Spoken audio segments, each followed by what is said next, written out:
Rewa collectorate में आयोजित जन सुनवाई के दौरान एक महिला बस संचालिका ने पुलिस प्रशासन पर गंभीर आरोप लगाते हुए न्याय की गुहार लगाई है। बस संचालिका अंजना शुक्ला का कहना है कि वह लंबे समय से अपने व्यवसाय को लेकर परेशान है और संबंधित अधिकारियों से कई बार शिकायत भी कर चुकी है, लेकिन उनकी समस्याओं का समाधान नहीं हो सका। पीड़िता ने आरोप लगाया है कि उनकी बस के आगे बिना वैध परमिट के अन्य बसों का संचालन कराया जा रहा है, जिससे उनके व्यवसाय पर प्रतिकूल प्रभाव पड़ रहा है और उन्हें आर्थिक नुकसान उठाना पड़ रहा है। उनका कहना है कि नियमों को दरकिनार कर कुछ वाहनों को संरक्षण दिया जा रहा है, जबकि वैध दस्तावेजों के साथ संचालित होने वाले वाहन संचालकों को नुकसान झेलना पड़ रहा है। संजना शुक्ला ने यह भी आरोप लगाया कि पुलिस की कार्यप्रणाली के कारण उन्हें लगातार परेशानियों का सामना करना पड़ रहा है। उन्होंने जन सुनवाई में आवेदन प्रस्तुत कर पूरे मामले की निष्पक्ष जांच कराने और दोषियों के खिलाफ कार्यवाही की मांग की है। महिला बस संचालिका का कहना है कि यदि समय रहते उचित कार्यवाही नहीं की गई तो उनके सामने रोजी रोटी का संकट खड़ा हो सकता है। फिलहाल उन्होंने जिला प्रशासन से हस्तक्षेप कर न्याय दिलाने की अपील की है। अब देखना होगा कि जन सुनवाई में उठाए गए इन आरोपों पर प्रशासन क्या कदम उठाता है और बस संचालिका को राहत मिल पाती है या नहीं। क्या नाम है? आज ये आप जन सुनवाई में आई है, क्या समस्या लेके?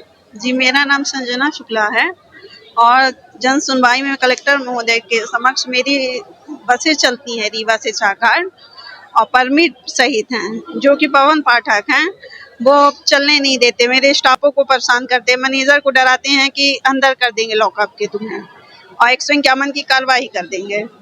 कौन पाठक? कौन? पवन पाठक स्टैंड प्रभारी हैं, लगातार ये 5 साल से यहीं पदस्थ हैं। पहले भी ये हमको परेशान कर चुके हैं कुंभ में, महाकुंभ के मेले में बारात की मतलब परमिट लेके बसों को लगवा देते हैं हम लोगों के आगे और हम लोगों को परेशान करते हैं कि तुम लोग यहाँ से हटाओ, वहाँ लगाओ। इसकी शिकायत हम कहाँ करते हैं? इसकी शिकायत हम हो गया पुलिस अधीक्षक महोदय के यहाँ किए हैं और अभी कलेक्टर महोदय के यहाँ। क्या चाहती है वो? बस यही चाहते हैं कि बिना परमिट की बसें ना लगे और हम लोगों की बसों जो परमिट सहित हैं उनको चलने दिया जाए और अनावश्यक रूप से मेरे स्टाफों को या हम लोग को परेशान ना किया जाए। क्या नाम आपका? संजना शुक्ला। मैं संजीव शुक्ला हूँ। शुक्ला ट्रेवल्स नाम से बस चलाता हूँ। जय चिरहुला नाथ से रीवा से चाक घाट बस चलाता हूँ। पवन पाठक नाम का एक व्यक्ति है और थाना प्रभारी विजय सिंह समान थाना में पदस्थ हैं और एक स्टैंड प्रभारी पवन पाठक है, जो मुझे 2 साल से कंटिन्यू प्रताड़ित कर रहा है। मेरी बसें नहीं चलने दे रहा है, मुझसे अवैध वसूली करता है, जिसकी शिकायत मैंने वरिष्ठ अधिकारी के समझ कई बार किया पर कोई कार्रवाई नहीं हुई, क्योंकि बोलता है कि मैं ऊपर तक पैसा देता हूं, सबको पैसा देता हूं। अब मुझे कंटिन्यू प्रताड़ित कर रहा है, मेरी गाड़ी नहीं लगने देता है, मेरे स्टाफों को धमकी देता है, फोन में कहता है 151 की कार्रवाई करूंगा और जिला बदर की कार्रवाई करूंगा, पता नहीं क्या क्या करूंगा, बस नहीं लगने दूंगा, बस बंद कर दूंगा। अभी मेरी बस जबरदस्ती बंद कर दिया था।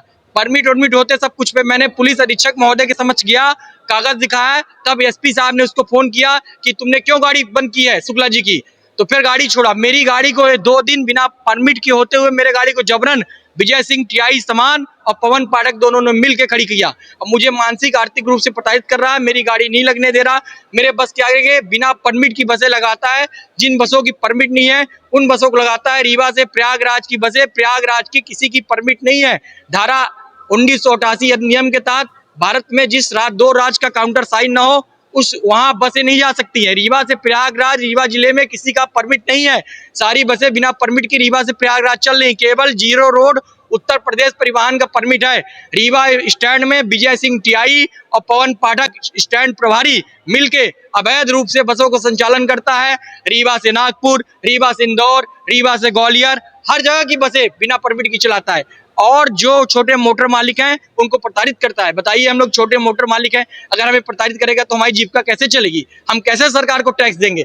बताइए, हमारे पास 6 बसें हैं, मेरी बसों को नहीं चलने देता, बड़े बड़े मोटर मालिकों की बस लगवा देता है मेरे सामने बिना परमिट की और उनसे पैसा लेकर गाड़ी चलवाता है और हम लोग को नहीं चलने देता। हम लोग की जीविका कैसे चलेगी? हम लोग तो ऑटोमेटिक खत्म हो जाएंगे, मर जाएंगे। छोटे मोटर मालिक है, जब बड़ा आदमी लीन लेगा तो छोटे आदमी का क्या हाल होगा? बताइए, हम 2 साल से कंटिन्यू हम ये पवन पाठक 5 साल से रीवा नए स्टैंड में पदस्थ है, तबकि एक सिपाही को 1 साल से ऊपर नहीं रहना चाहिए। 5 साल से कंटिन्यू है, अवैध वसूली कराता है। एक मोनू नाम का लड़का है, उससे पूरे स्टैंड में पैसा उगवाता है। आप उसका मैं वीडियो अभी, हाँ मोनू प्राइवेट आदमी है, अभी मैं पूरा स्टैंड का वीडियो बनाया हूँ, बिना परमिट की बसें भेजता है, स्टैंड में लगवाता है और मेरी परमिट की बस को कहता है कि यहाँ पे मत लगाओ। अब बिना परमिट की बस जबरन लगाता है। टीआई को कई बार फोन किया हूँ, टीआई बोलता है कि मेरे पास इतना ही काम है, मैं यही काम करूंगा, बोलता है मैं यही काम करूंगा, दूसरा काम नहीं करूंगा। अवैध वसूली करवाता है टीआई, पूरे बसों से पैसा लेता है ये विजय सिंह।